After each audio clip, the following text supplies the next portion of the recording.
Zola la magicienne des couleurs. Une idée originale de Laurine Lebel. Tu es bénie. Chapitre 6, l'expression du corps. Zola aime danser. Elle invente des danses. Son corps bouge avec la musique. C'est très amusant.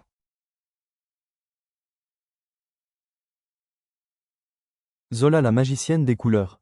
Dans le monde de Zola, la couleur n'est pas qu'une simple teinte, c'est une force vitale, porteuse d'émotions, de magie et d'harmonie. Lorsque des couleurs disparaissent ou se dérèglent, cela affecte l'équilibre du monde et de ses habitants. Zola, en tant que magicienne des couleurs, est la seule à pouvoir les rétablir. Zola, la magicienne des couleurs, avec son magnifique afro orné de papillons chatoyants, rayonnait de bonheur. Elle venait de recevoir la lettre tant attendue. Elle était acceptée à la prestigieuse école de danse moderne jazz.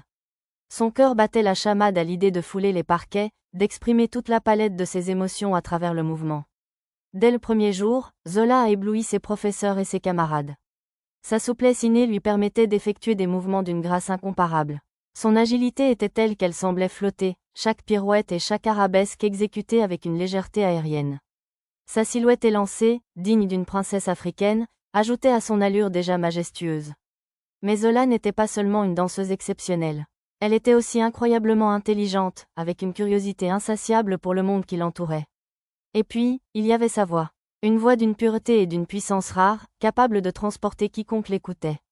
Ses camarades l'adoraient lorsqu'elle se mettait au piano, ses doigts agiles courant sur les touches pour accompagner sa mélodie envoûtante.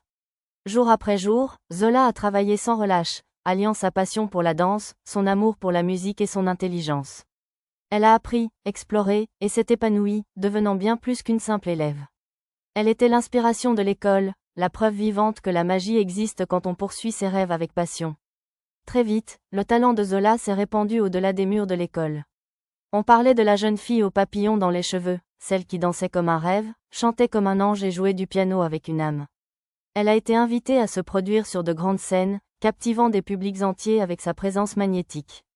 Chaque spectacle était une célébration de la couleur, du mouvement et de l'harmonie, un véritable enchantement. Zola était devenue l'étoile qu'elle avait toujours rêvé d'être. Non pas seulement pour la gloire, mais parce qu'elle partageait sa lumière, sa joie et sa magie avec le monde, prouvant que la beauté, le talent et l'intelligence, quand ils sont cultivés avec amour, peuvent illuminer les cœurs et inspirer les âmes. Une idée originale de Laurine Lebel. Tu es bénie.